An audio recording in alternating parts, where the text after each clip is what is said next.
Mixed spice, also known as baking spice, is a powerhouse in many traditional Jamaican and Caribbean baked treats. It's not just great for puddings, cakes, and buns, it adds a ton of warm spice flavor to greater cakes and drops. Try a little in porridge or use it to take your milky punches like strongbox or eggnog to the next level.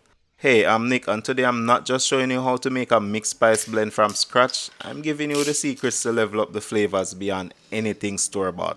Let's get into it. We are making a simple 7 spice mix blend.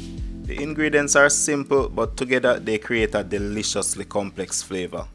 This is half cup dried pimento or allspice. This by itself is a powerhouse ingredient. It has an incredibly complex flavor with notes of cinnamon, nutmeg, and cloves, hence the name allspice. If you're interested in this spice, I have a deep dive video linked in the description where I break down allspice production. Allspice is the primary ingredient in Jamaican mixed spice blend. The other ingredients only play a supporting role. I would never have guessed that. Baked products with this spice blend don't even hint that they have allspice. Cinnamon sticks. This is about 7 of them. You could use ground cinnamon, which is more convenient, but you would miss an opportunity to really enhance the flavor, but we'll get into that soon. Cinnamon adds a really sweet warmth to the mixed spice. Nutmeg for that pungent fragrance. I'll only be using 2 of these. These still have the mace attached, that's the red part. It has a lighter, more delicate nutmeg flavor, so we'll be using that as well. So I guess it's now 8 spices because mace is its own thing. Cloves add a ton of aroma, so I'll be using half tablespoons. It's very powerful, so we don't need much relative to the other ingredients. 1 tablespoon ginger powder.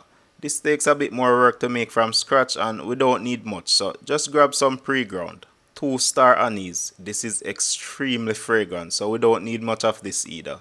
If you can clearly tell your spice blend has star anise, you've used too much. Orange. I'm going to use the zest of 1. This brightens and rounds out the flavor of the spice blend with citrusy notes. I just remembered the orange man from when I was going to school. He used to have a cart full of fresh oranges with a peel attached. You could get a sweet juicy orange peeled and sliced in seconds.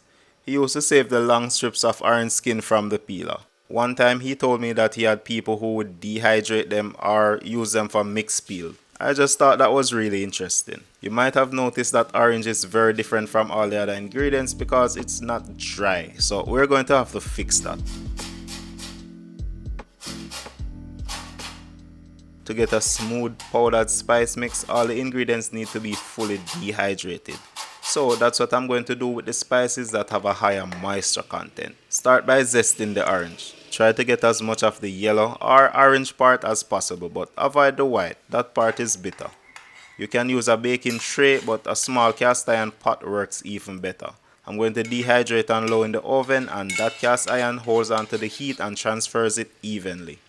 Next, I have the 2 nutmegs I'll be using. The mace and fresh nutmeg like this usually has a higher moisture content, so we need to dehydrate that as well.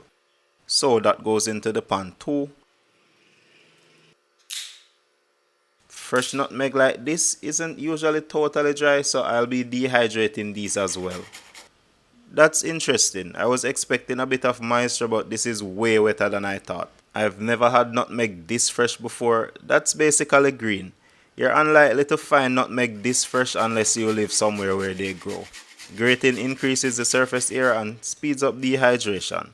This will go into the oven for about an hour at 275 degrees. We need to dehydrate it until everything is crispy. Low and slow does it. While that's doing its thing, let's work on the rest of the spices. Toasting spices is a simple but powerful technique to enhance their flavor. This step unlocks deeper, more complex note that you just won't get by grinding them alone. The heat releases essential oils, making the spices more fragrant and intensifying their taste. That's why I always go for whole spices that I can toast. I could use store-bought powdered versions, but the flavor would be way weaker, not even close. For smaller quantities, I'll be toasting these in a pan on the stove. It's more efficient that way. For larger batches, the oven makes more sense. Place the pan on medium heat and let it get hot. Make sure to stir frequently. This takes about 2 to 3 minutes, but trust me, the spices will tell you when they are ready with an intense fragrant aroma. Spices burn fast and we don't want that, so watch them closely. Once toasted, let them cool completely first. Look at that. Our wet spices are fully dehydrated.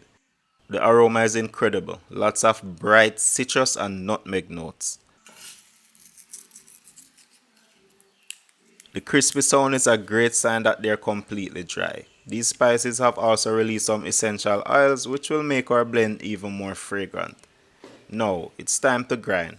I'm using a blender, but a coffee or spice grinder works just as well. If you have a lot of spices, just blend in smaller batches and combine everything at the end. Damn, that smells good. Next, blend until you get a fine powder.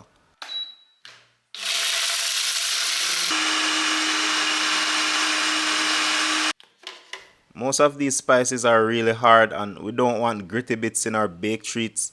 I'll be sifting this through a fine strainer so that won't be a problem. A smooth blend also means less waste.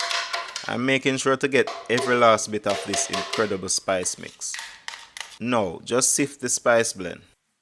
There are always a few bits that don't blend out completely, but that's not much waste. And there you have it, a super fragrant, flavorful spice blend ready for all our traditional baked sweets. Oops, almost forgot the ginger powder. This would have been easier to sift first, but no big deal. Just press out any lumps.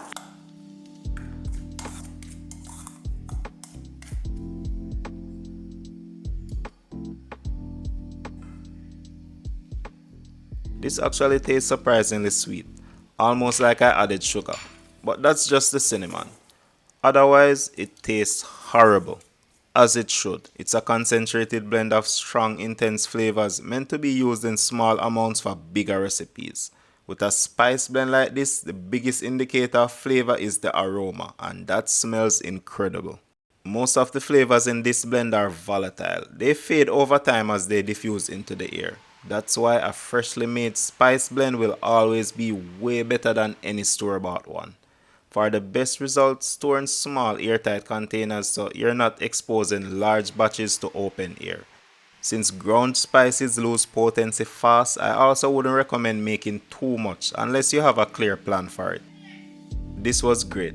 Definitely give this blend a try or play around and make your own spice mix.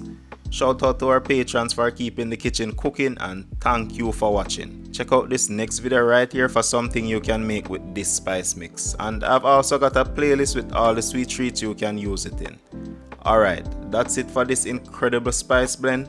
Go make something amazing with it. Catch you in the next one.